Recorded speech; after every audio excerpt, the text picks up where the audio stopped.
Salut à tous, épisode 16 avec la Groupama FDJ, déjà, pourrait-on dire, 3 mois après la dernière fois. Ironie, je reviendrai sur aucune des raisons pour lesquelles je n'étais pas là, ça ne vous intéresse pas. L'essentiel, c'est que cette fois-ci, il y a une vidéo qui arrive et on va avancer la Vuelta et également traiter 3 jolis classiques. Alors, juste un point sur la situation.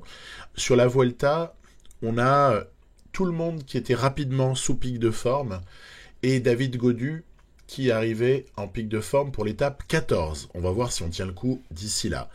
On a Romain Grégoire, peut-être le futur crack de cette partie. En fait, c'est même pas peut-être, c'est sûrement, à condition d'aller suffisamment loin dans la partie, ce que je m'attacherai à faire, je le redis. Et puis après, une situation contractuelle, une situation de transfert que voilà, je vous ai déjà présenté dans les épisodes précédents, notamment le 15 et le 14, avec aussi une petite sucrerie qu'on s'était permise, à savoir le recrutement juste pour une année de Matteo Jorgensen et de Marc Hirschi, qui n'empiéteront pas, faites-moi confiance, ni sur le développement des jeunes, ni sur ce que doivent avoir nos leaders. Voilà, donc c'est un petit peu le choix pour la saison d'après. On va y arriver très vite à la saison d'après. Avec un homme qui a enfin touché quelque chose d'intéressant, le Tour du Benelux, à l'épisode précédent, aidé par Valentin Madouas. Nous avons réussi à damer le pion à tous les meilleurs, Pogacar, Van Aert, tout le monde était plus ou moins présent, Remco Evenepoel, et même Almeida sur le Tour du Benelux, rigolo. Bref, on est pas mal avec nos Flandriens, donc ça va être le... Voilà, il y a deux équipes en ce moment, dans cette partie de saison. Il y a l'équipe de Volta et puis il y a l'équipe comme ça emmenée par nos deux Flandriens majeurs, Madouas et Kung. Allez, on est parti. On va commencer à Plouay. La classique de Bretagne est toujours un vrai joli rendez-vous pour moi dans une saison de Pro Cycling Manager. On a une belle équipe, avec Kung, avec Pinot, avec surtout peut-être Valentin Madouas, le récent champion du monde dans la partie, et Quentin Paché, Rudy Mollard. On a vu aussi Bruno Armirail, avec une adversité quand même à prendre en compte, Mats Pedersen, Jesper Philipsen notamment, avec Arnaud Delis aussi, on ne sait jamais si ça arrive au sprint. Et donc, ce qui est à noter dans cette partie de saison-là, c'est que Thibaut Pinot, évidemment, bénéficie d'un pic de forme. J'aurais évidemment souhaité que ce pic de forme arrive bien plus tard, mais c'est impossible, car en fait, en enchaînant le Giro avec le Tour de France, j'avais quand même la nécessité, pour essayer d'avoir de bonnes formes du jour, pour Thibaut Pinot sur le Tour de France, de lui mettre un objectif Tour de France. Et le fait est que, du coup, forcément, ça a un peu avancé le pic de Thibaut. Voilà, donc c'est comme ça que les choses sont, et il faut s'y adapter. Il y a une échappée qui n'est pas ridicule dans cette classique de Bretagne. On se doute que certaines équipes ne travaillent pas pour rien, quand on voit IF ou Alpecin travailler à l'avant, c'est qu'ils ont des idées derrière la tête. Pour Philipsen, on le savait. Après, il faut se méfier des punchers éventuellement d'IF. Et puis de notre côté, on commence un peu à surveiller les noms du peloton qui pourraient être à surveiller également, tout en essayant d'être bien à l'avant. Pourquoi ? Parce que dans cette classique de Bretagne, sur ce profil-là, très intéressant, moi j'aime beaucoup, très vallonné, il faut être super vigilant parce qu'il peut y avoir pas mal de situations où ça casse, où le peloton comme ça casse, et où après, si vous vous retrouvez ne serait-ce que pas dans les 30 ou 40 premières positions, vous pouvez vous faire avoir sur une cassure. C'est lié aux relances. C'est lié aux relances, et nous on est plutôt bien on est averti de ce genre de phénomène sur Pro Cycling Manager, donc on est forcément bien situé à l'avant. Mais vous voyez, c'était pas le cas de quelqu'un comme Caleb Ewan sur ce coup-là, un peu mal placé. Et puis en plus, derrière, la poursuite n'est pas franchement menée de manière organisée par l'Autodestiny ou Bora Hansgrohe, ce qui fait que finalement, on va commencer peut-être à creuser vis-à-vis de l'essentiel du peloton. 135 coureurs quand même, hein, qui ont été pris dans cette cassure. Donc il y a peut-être moyen quand même que ça roule. Si ça s'organise, bah regardez, progressivement, vous voyez cet écart qui grandit. Maintenant, on est à plus de 2 minutes sur les 135 de l'arrière. Et il y a fort à parier que ça ne s'arrête jamais, parce que finalement, là, dans le groupe de poursuivants de l'échappée, bah, ça roule de plus en plus. On est à 70 bornes de l'arrivée. Et un peu plus tard, à 60 de l'arrivée, on voit que ça a démissionné derrière, puisque 4 minutes d'écart entre les 25 du désormais peloton et le premier groupe de poursuivants. Voilà, terminé. Et donc, à ce moment-là, je me dis qu'il faut faire très très attention également aux 7 hommes de devant. Parce que, mine de rien, 2 minutes 30, si ça s'organise, ça peut non plus ne pas craquer réellement. Il peut y en avoir un ou deux qui sortent à la fin et qui se jouent la victoire. Et on est un peu aidé dans notre poursuite, hein, où je vais devoir comme ça sacrifier progressivement quelques hommes. J'ai commencé par demander à Quentin Paché de rouler. Dans cette poursuite, on est un peu aidé par quelques accélérations de certaines équipes. On avait vu un Jumbo qui avait tenté de sortir. On a également Mats Pedersen qui est là. Et puis, on peut aussi donner, nous, de notre personne. Voilà, ici, Quentin Paché aura fait de gros efforts. Il arrive au bout quasiment de ses efforts. On va demander à quelqu'un d'autre de s'y coller. C'est Bruno Armirail qui va y aller. Et puis après, ça va être le système pyramidal habituel, où après avoir protégé les uns et les autres, on va préparer le terrain en fait pour que le trio Kung, Madouas et Pinot puisse tirer les marrons du feu. Voilà, les équipiers ont fait leur job. Bruno Armirail, chargé peut-être pas de réduire vraiment l'écart avec les hommes de tête, mais de couper court aux tentatives. Là, on voit par exemple Anthony Turgis qui a réussi à sortir, alors que Mats Pedersen s'est finalement contenu dans son attaque. On est de moins en moins nombreux, ça craque, c'est long, hein, c'est une très très longue course, donc forcément la note d'endurance joue un rôle très très important, et Bruno Armirail est bientôt proche de donner le flambeau à Stefan Kung, qui est une véritable machine, comme je l'écris en commentaire, machine Kung qui est vraiment parti là, et à ce moment-là, bien malin, qui peut s'accrocher déjà aux roues de Stefan Kung. Alors nous on a de la chance, on est calé avec Madouas et Pinot, hein, mais pour les autres, c'est la souffrance, et on est en train progressivement de boucher l'écart avec l'échappée. Regardez, on va revenir ici. Je demande à Pinot de faire l'effort ici dans cette difficulté, à pourcentage intéressant. C'est parti, on voit que Brenner, Marco, craque, et puis surtout, regardez, Dries de Bont, qui a Jesper Philipsen dans sa roue, ben, n'est pas exactement prêt à suivre le train un peu dingo qu'on a imprimé ici avec Thibaut Pinot dans cette difficulté. Hop, on va demander à Valentin peut-être de faire l'effort. Non, même pas, on l'économise, je me méfie.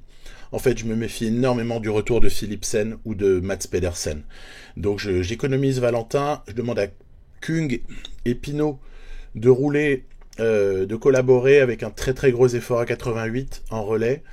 Et regardez, on garde peut-être une trentaine de secondes ici d'avance sur le groupe Philipsen. Donc c'est pas si mal. Et là, dernière difficulté du jour, avant le replat vers la ligne d'arrivée. Très gros effort de Dries de Bont. Valentin Madouas est parti, parce que je me méfie. Me méfie trop de la réaction dans les derniers centaines de mètres de quelqu'un comme Jesper Philipsen, même si le trou semble fait. Valentin Madouas se dirige vers la victoire. Ça va être une très très jolie victoire avec l'arc-en-ciel sur les épaules, à domicile ou presque. Pour Valentin, regardez. Allez, on va lever les bras, on va se le permettre ici, on a le temps. Donc Valentin, et regardez, heureusement qu'on a joué la carte Madouas, parce que qui est venu coiffer tout le monde au poteau, c'est Philipsen pour la deuxième place, avec Kung et Pinot à suivre. Ben Healy, très présent ici, belle place pour De Bont, et finalement Mats Pedersen, qui aura été un peu en souffrance sur la fin, n'aura pas réussi à suivre nos attaques ou nos accélérations, Ouf, victoire pour la Groupama FDJ ici. Encore une fois, c'est une victoire collective, puisque Madouas tout seul n'aurait pas fait cela. Et entouré comme il l'a été, par contre, ça a été du gâteau. Donc voilà. Il n'y avait pas Van Aert, il n'y avait pas Mathieu Van Der Poel. Il y a pas mal de petites choses comme ça. C'est comme ça, hein, on s'adapte en fonction de qui on nous propose. Van Der Poel est blessé, mais en revanche, Wout Van Aert fera son retour du côté de Québec une semaine plus tard. Voilà, donc on est également sur une partie de calendrier où l'essentiel est quand même occupé par la Vuelta qu'on avait démarré. Vous voyez ici quelques images du contre-la-montre par équipe de la première étape sous la pluie. Tiens, petit clin d'œil au réalisme. Avec Ineos qui aura gagné cette étape-là. Une très bonne performance de Ineos Grenadier. Et puis derrière, on aura assisté à une véritable désorganisation massive, notamment du côté de Jumbo, où le leader supposé, Sepkus, perd la Vuelta dès la première étape, pour ainsi dire. Par contre, Movistar résiste. On a comme ça pas mal d'équipes qui ont opposé une belle résistance, mais Jumbo a complètement explosé collectivement.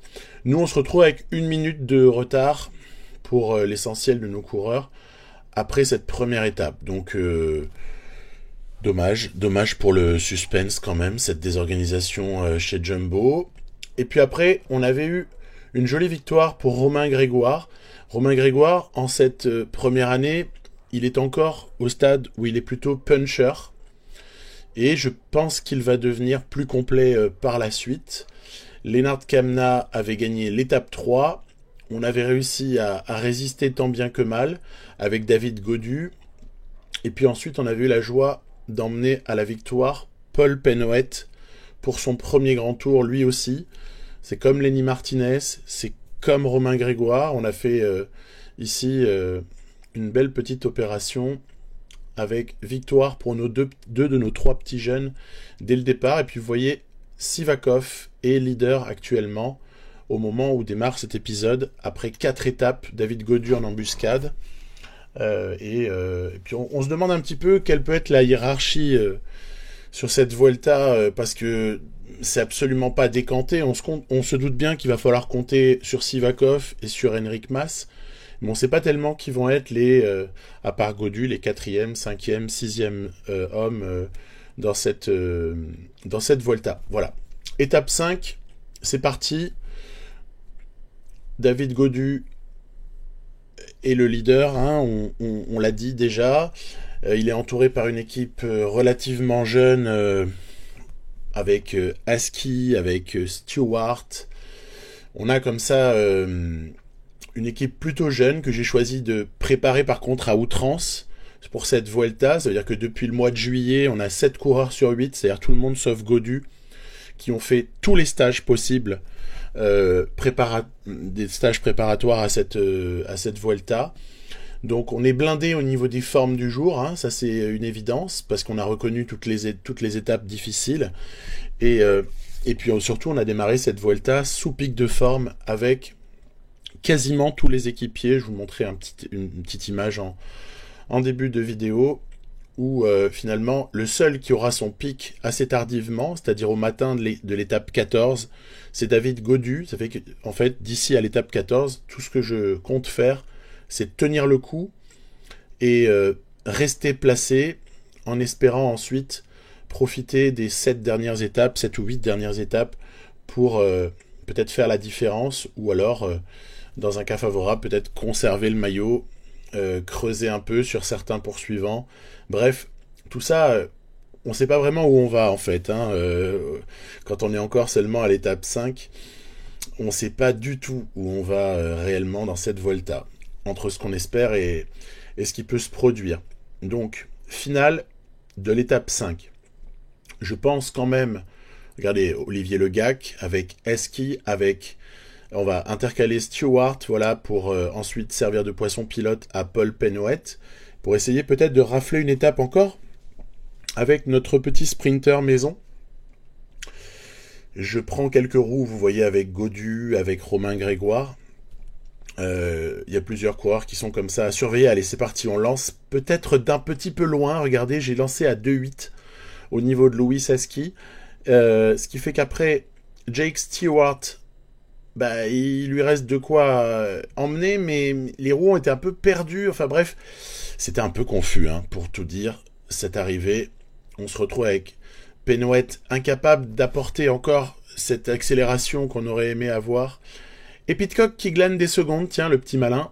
Il est sorti dans le final. Bon, le reste du plateau reste assez stable, mais on aura eu comme ça une fin d'étape où bah, Yonis Aguirre, sorti tardivement, l'emporte en costaud, et où notre tentative de victoire au sprint a été avortée. C'est comme ça. Voilà, très bien. 25 secondes glanées quand même pour Tom Pidcock.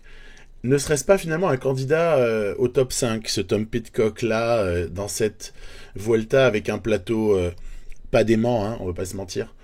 Vingegaard pas là, Pogacar pas là, etc. Hein, on a Roglic absent.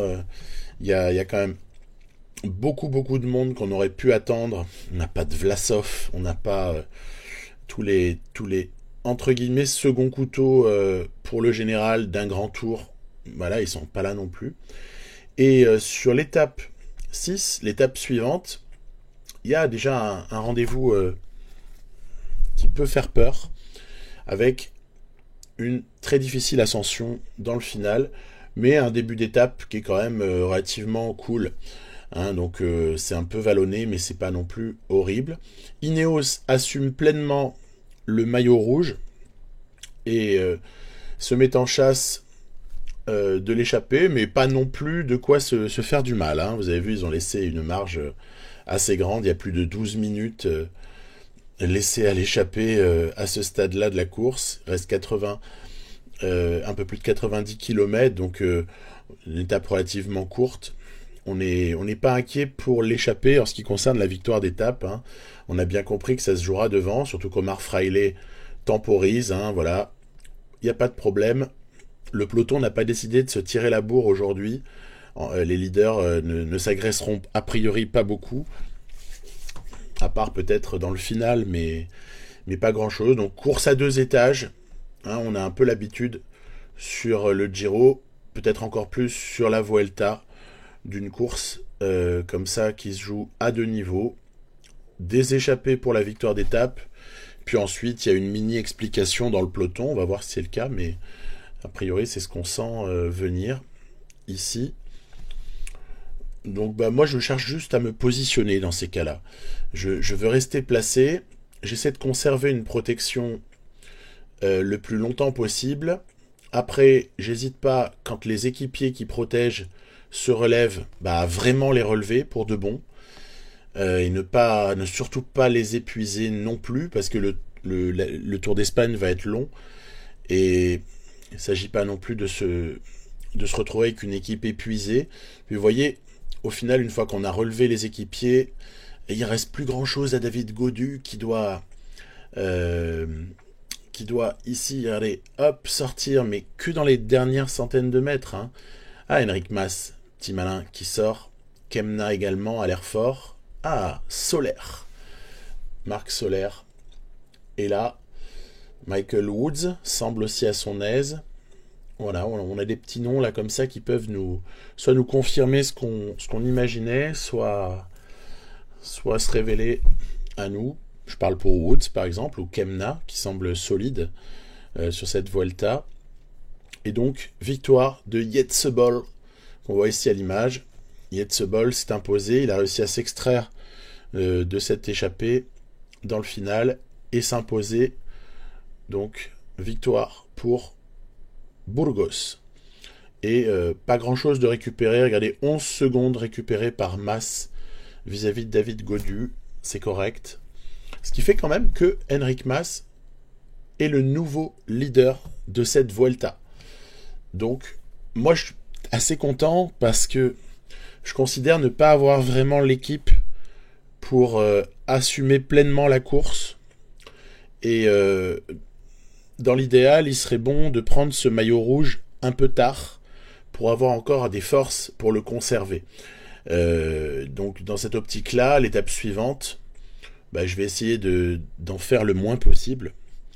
Et ensuite, si quelque chose est jouable au sprint pour Paul Penouet, eh bien, on le fera, mais on ne consommera quasiment pas, si possible, Gaudu, Lenny Martinez, qui est le premier protégé à ex-aequo derrière. Bon, à part Gaudu, bien sûr, mais Martinez et Grégoire sont quand même assez protégés. Puis le quatrième que je protège sur ce type d'étape-là, c'est Ruben Thompson, pour ses qualités de montagne, notamment, et donc pour qu'il garde le maximum de fraîcheur pour les étapes qui vont suivre, et Dieu sait si ça va être difficile. Il y aura de beaux enchaînements, donc il faut vraiment, voilà, moi je la joue très très économe sur ces coups-là. On est dans les 10 derniers kilomètres, positionnement d'Olivier Legac avec Eski, Stewart, Penouet dans sa roue. Oui, j'ai du mal à me frayer un chemin là. On passe sous les 5 km. Voilà, on finit par sortir à l'aide de la touche 6 du clavier par le pavé directionnel pour arriver à sortir un petit peu de la ligne déjà occupée. Et on va essayer de lancer, peut-être pas trop tôt, cette fois-ci de 5, de 4. Allez, on lance ici 2 km. Stewart, regardez, Penouet, il a été un tout petit peu gêné pour conserver la roue de Jake Stewart, mais il va maintenant produire son effort. Et regardez qui surgit. Un magnifique, waouh, Florian Vermeersch, qu'on avait connu évidemment pour le grand public à l'occasion d'un Paris-Roubaix pas si ancien. Ici, c'est Florian Vermeersch qui sort très opportunément pour aller prendre cette victoire d'étape, alors qu'il n'y avait pas réellement de domination d'un sprinter en particulier, ce qui aussi laisse la part belle à un outsider comme Vermeersch. Ballerini n'a pas réussi à s'imposer, nous non plus avec Penouet, et au classement général, les positions sont relativement stables. On s'en doutait. Ok, là maintenant, ça va un peu s'exciter en termes de profil d'étape. On arrive à l'étape 8, avec une arrivée consécutivement à un sommet, donc on a une petite idée derrière la tête quand on voit ce genre de configuration sur Pro Cycling Manager. Ça fait 20 ans déjà qu'on a ces idées-là, pour ceux qui jouent comme moi depuis longtemps. Et oui, si tu passes en tête au sommet, derrière, dans la descente, s'il n'y a pas une chute, a priori, tu peux gagner. Donc, surtout quand on a un descendeur tout à fait correct, comme David Gaudu, entre les mains. Donc l'objectif du jour quand même est d'aller chercher l'étape, et peut-être du coup avec le faible écart au général, peut-être le maillot, on verra, quitte à le laisser un peu plus tard si l'opportunité se présente, mais il y a peut-être le maillot rouge à aller chercher ici. On va s'appliquer. Movistar fait bien son travail. On a toujours une présence UAE. Les Jumbo-Visma, on les voit pas beaucoup, Bora Hansgrohe, par contre, est assez représenté. Aïe aïe aïe, double chute. Martinez, Stewart. Pas une bonne opération, ça, dans l'optique du final, que cette chute de Martinez. J'espère que son physique sera pas trop entamé. On a du mal à se repositionner. Martinez galère pour retrouver les 20 premières places du peloton ici. Olivier Legac, chargé de le protéger. On va essayer de remonter, voilà, ici, là, dans cette zone descendante. Après, vous voyez qu'on n'a pas réussi vraiment à remonter. On est un peu plus tard, et à l'approche d'un nouveau GPM, Martinez n'est toujours pas revenu exactement là où il fallait. Donc, dans ces cas-là, moi, ce que je fais, c'est que j'ai tendance à demander de prendre une roue. Comme ça, je suis sûr de remonter mon coureur. Et évidemment, il va consommer de la barre, c'est une évidence. Je désactive les protections dans les descentes. Après, dans certains replats aussi, je l'avoue, je désactive. Après, je réactive les protections, comme vous le voyez ici. Ça travaille pour Kemna, manifestement, ouais. Ça travaille bien pour Lennart Kemna, qui semble bien en canne sur cette partie de Vuelta. On verra si ça dure jusqu'à la fin, parce que la dernière semaine est quand même assez costaude. Il y a un très très gros programme en dernière semaine.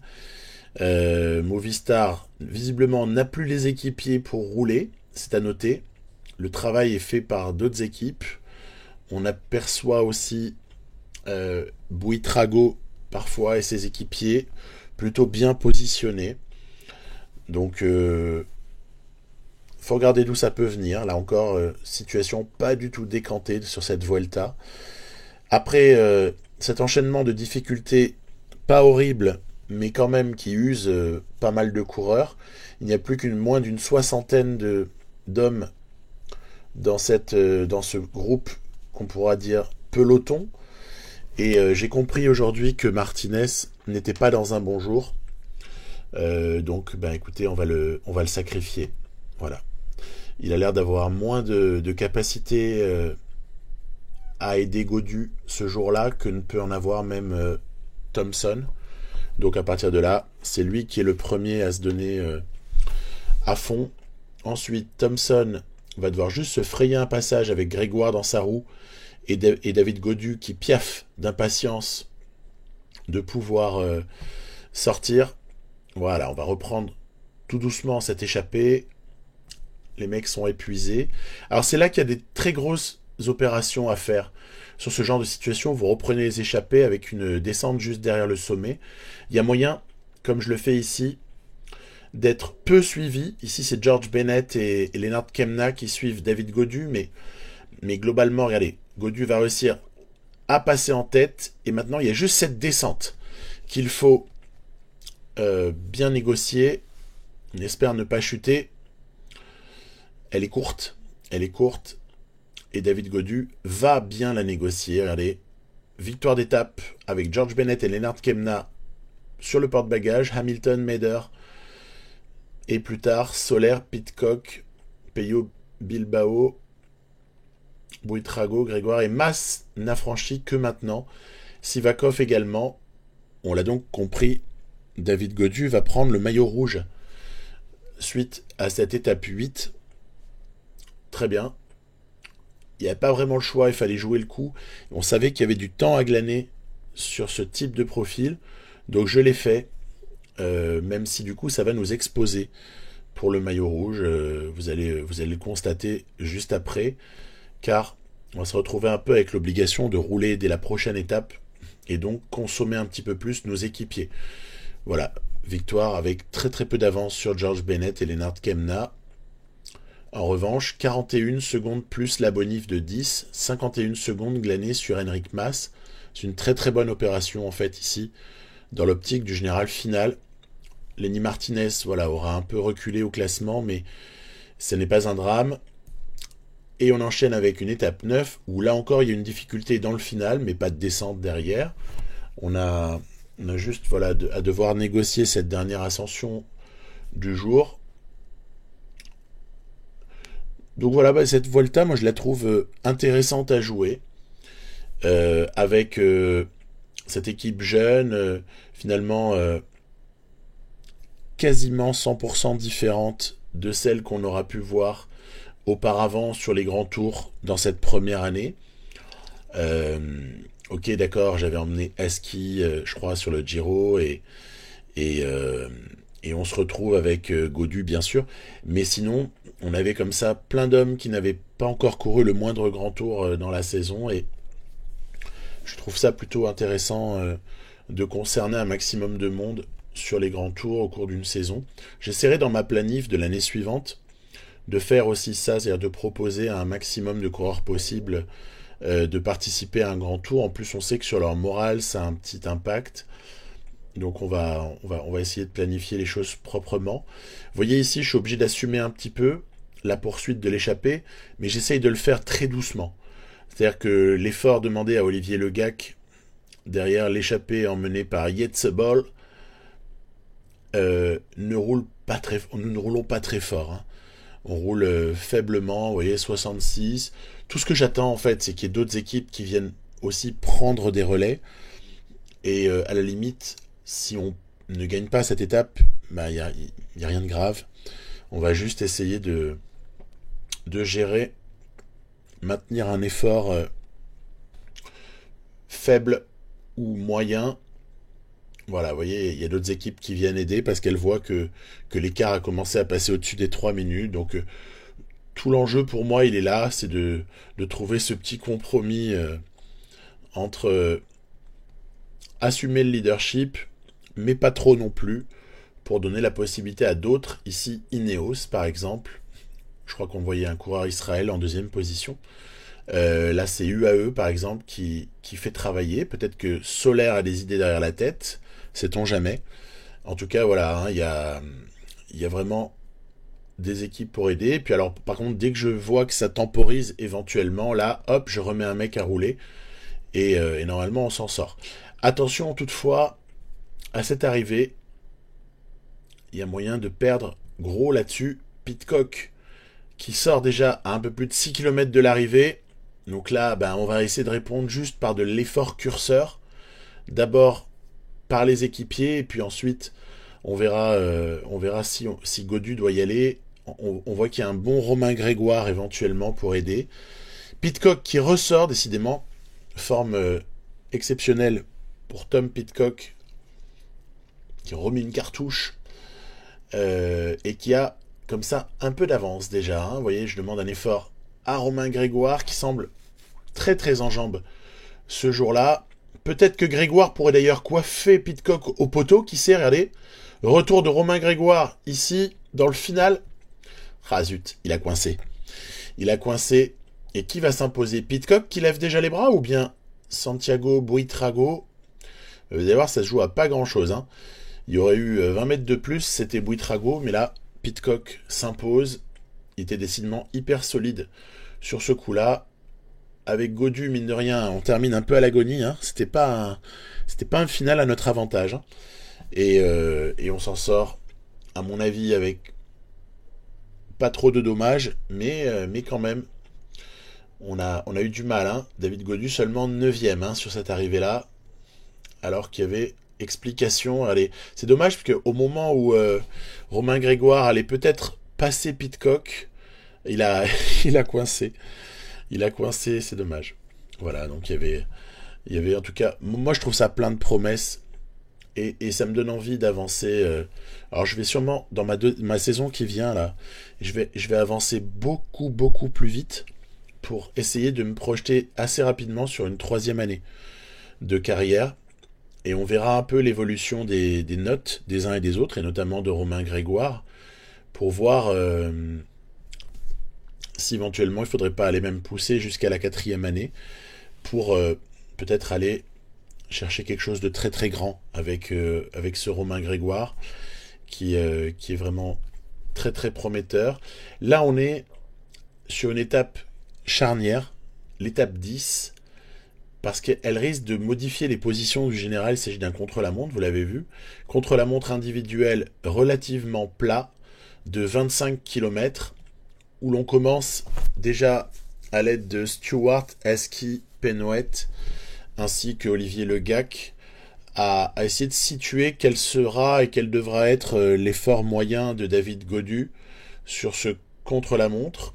Donc sans trop forcer, on peut dire 80, aux alentours de 80, alors que Stéphane Bissegger a pour l'instant le meilleur temps de ce contre-la-montre, et Ethan Hayter qui passe devant.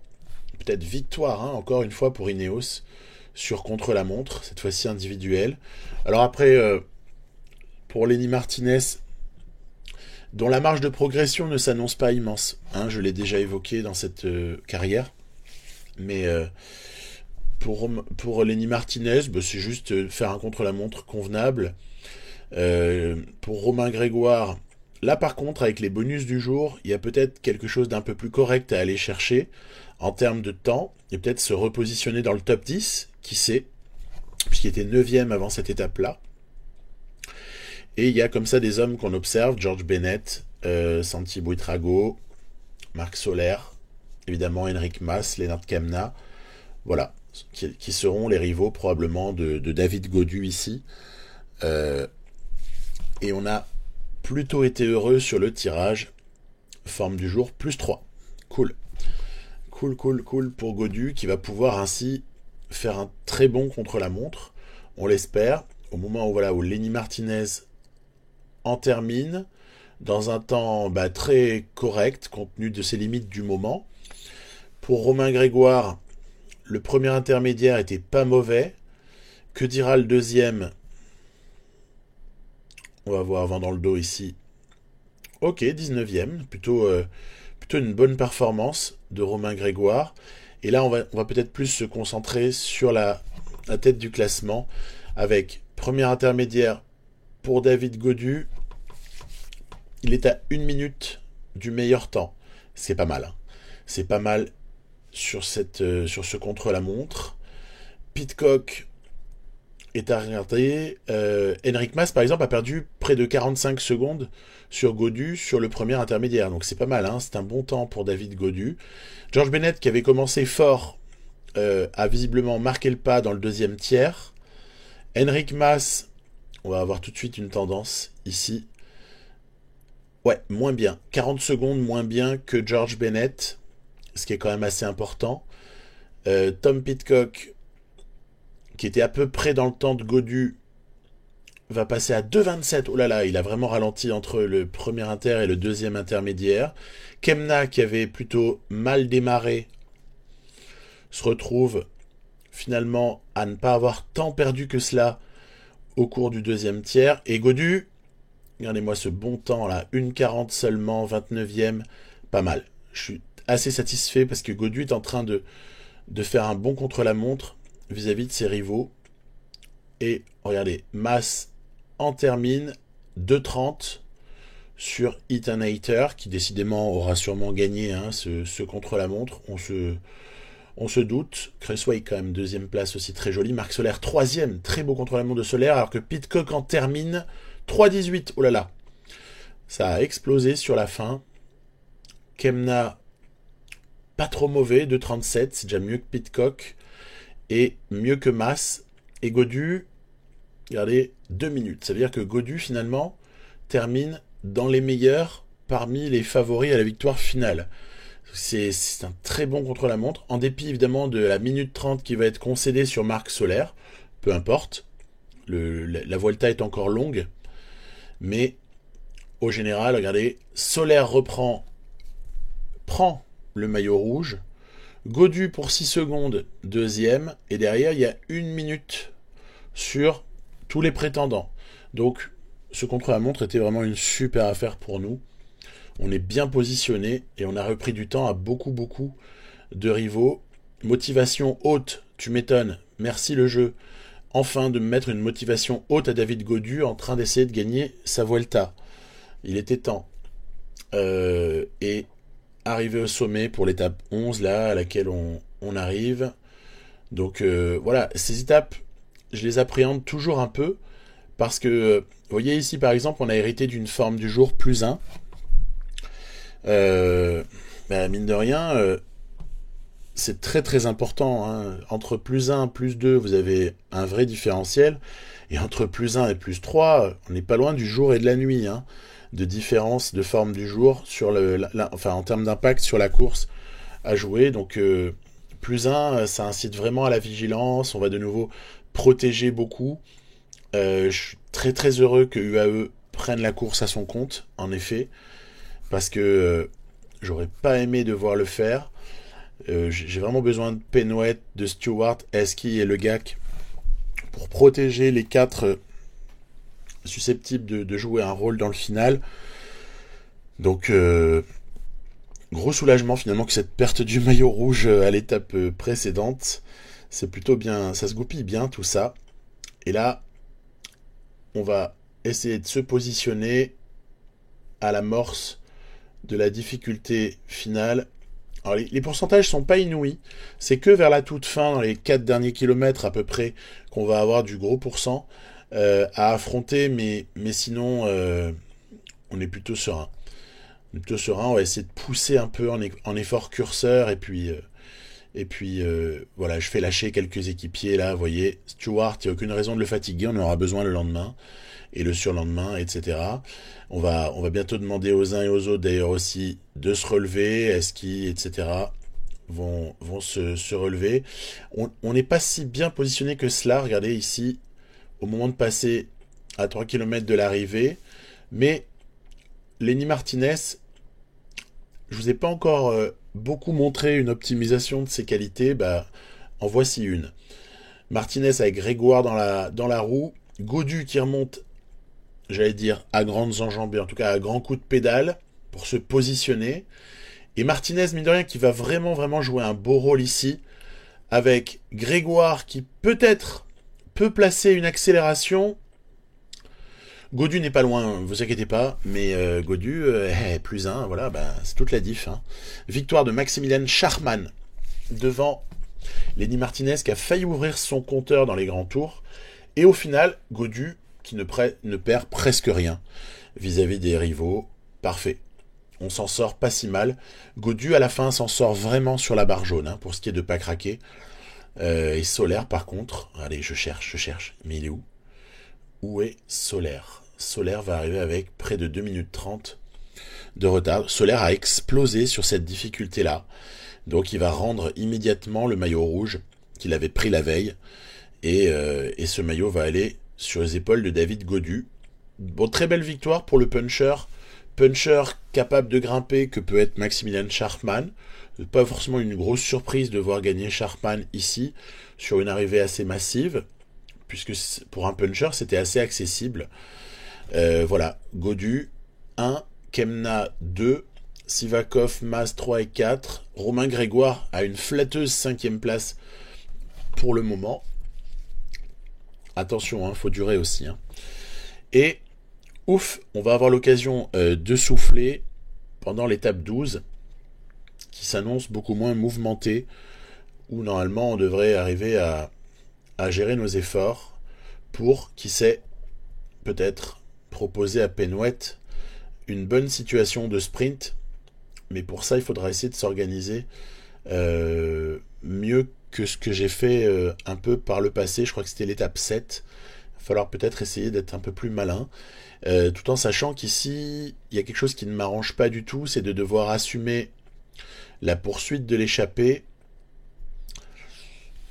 J'aimerais que les équipes de sprinters type Quick Step, hein, par exemple, s'impliquent le plus vite possible dans cette étape. Allez hop, ça faisait presque rideau. On a laissé sortir les 4 à l'avant, avec notamment Stefan Biesiger. Et du coup, j'assure un rythme un peu calme avec Thompson. Vous allez me dire, mais pourquoi tu fais rouler Thompson? Parce qu'en fait, j'essaie de garder à la fois des protecteurs et de pas demander d'efforts particuliers ou trop intenses à Penouet si je compte lui demander de sprinter. Allez, ouf. Heureusement, Quick-Step prend la chasse, c'est logique. Il y a une victoire d'étape peut-être pour eux aujourd'hui avec Ballerini, par exemple. Donc, on est aidé. On trouve toujours des alliés de circonstance, hein, c'est ça le vélo aussi. Hein. Et donc, on va essayer d'en profiter à fond. Vous voyez, très peu d'efforts, hein, pour David Godu ce jour-là. Et pour Romain Grégoire également. On va juste, dans le final, prendre les roues de quelques favoris. Je pense Grégoire, il est pas loin de Kemna. Voilà, et puis Godu, il doit être pas loin de Mas. J'ai dû le mettre soit sur Mas, soit sur Pidcock. Allez, 5 km. Le GAC est bien positionné. C'est lui qui va devoir accélérer pour mettre Eski dans les meilleures dispositions pour accélérer à son tour. On est pas mal, allez, 2-6, 2-5, 2-4, allez, j'ai lâché Eski. Ensuite, Jake Stewart va être chargé de lâcher le plus tard possible Paul Penouet, qui va accélérer ici. Regardez, finalement, j'ai lancé de trop loin. Voilà. C'est la leçon de cette étape-là. C'est que sprint, pas du tout convaincant, mon sprint. C'est Andrea Vendrame qui s'impose ici. On s'est vu beau. En fait, il aurait fallu lancer genre 300 ou 400 mètres plus tard, quoi. On aurait lancé à ce moment-là, c'était la victoire pour Penouet, mais j'ai lancé trop tôt. Et du coup, plein de monde est venu s'intercaler juste sur le punch, en fait, hein, et sur la note d'accélération. Allez, David Godu, toujours leader. Position relativement stable, hein, après cette étape-là, c'est normal. Et on arrive à une étape qui est peut-être l'étape reine de cette Vuelta. Étape 13. Formigal, col du Tourmalet. Alors là, vous l'avez sûrement suivi à l'époque, moi aussi. C'est une étape qui est quand même magnifique. Il y a arriver au sommet du Tourmalet, c'est quand même pas banal. Puis il y a quand même un col hors catégorie avant cela. On peut s'attendre à ce qu'il y ait pas mal de coureurs échappés, peut-être. Mais en ce début d'étape, on n'a même pas la possibilité de mener le peloton. Pourquoi? Parce que certaines équipes qui ont raté l'échappée roulent très fort. On voit par exemple la DSM qui n'a pas réussi à placer quelqu'un. On voit évidemment Trek qui n'a pas réussi non plus. On a comme ça, vous voyez, plusieurs équipes. Alors Trek l'avait fait pour Juan Pedro Lopez. Ensuite, vous avez Bissegger, là, qu'on voit travailler pour IF, qui a aussi raté l'échappée. Bissegger, je vous le donne en mille, il travaille pour un gars dont on va reparler dans cette Vuelta. Vous allez voir ça. Il est chaud et il va sortir dans pas longtemps. C'est lui, là, voilà. Simon Kerr. Simon Kerr va partir à l'aventure dans cette étape. Il sort au début du col d'Aubisque. Hein. Donc, on est assez loin de l'arrivée. On était à une centaine de kilomètres environ. Et puis, finalement, cette échappée à l'avant, elle n'avait jamais vraiment pris son essor. Et ceux qui contre vont peut-être être pas mal. Moi, je peux pas rouler très fort. Je peux pas, par exemple, ici, rouler avec même Thompson. Je veux garder Thompson pour le Tourmalet. Et ensuite, ce sera à Romain Grégoire et peut-être à Lenny Martinez et enfin à David Gaudu. Donc, je peux pas faire autre chose que l'utiliser de un de mes 4 autres. Et puisque Penouet, qui d'ailleurs, vous verrez peut-être ses notes en passant, ici ou là, a eu un petit up dans sa notation. Paul Penouet a un peu progressé. Il est pas ridicule pour un sprinter, il est vraiment pas ridicule du tout. Alors en sprint pur, c'est sûr que c'est pas le meilleur du monde. Mais en revanche, en termes de polyvalence, c'est moins dégueu que ce qu'on voit sur certains. Tiens, voilà, hop, les points du hors-catégorie pour Simon Kerr devant Lorenz Heuss. Et nous, on passe très très longtemps plus tard. Regardez, 4 minutes 20. Mais il va y avoir un rebondissement dans cette étape. Attention, on peut s'y préparer d'ores et déjà. Donc 4 minutes au sommet de l'Aubisque, on se dit, ça va, tranquille. 4 minutes, on gère. S'il y avait 4 minutes en bas du Tourmalet, l'échappée, très peu de chances d'aller au bout. Et regardez, il va y avoir un petit bug qui va me coûter cher. Regardez bien sur la gauche de la route, ici, là, voilà. Tout le monde reste bloqué. Vous allez me dire, quoi? C'est que ça, ton bug? Ouais, c'est que ça, mon bug. Mais ce qu'il faut voir, c'est les conséquences du bug. Donc tout le monde est resté bloqué, ok, tout le monde passe, on est en queue de peloton. Pourquoi pas? Ouais, mais qu'est-ce qui se passe dans la foulée? C'est que devant, ça fait rideau. Il n'y a plus personne qui roule. Plus personne ne semble intéressé à la poursuite de cette échappée, au sein de laquelle le mieux classé au général est Simon Kerr à 13 minutes, quoi. 13 minutes de David Gaudu environ. Oui, mais voilà, du coup, énorme difficulté pour se frayer un passage.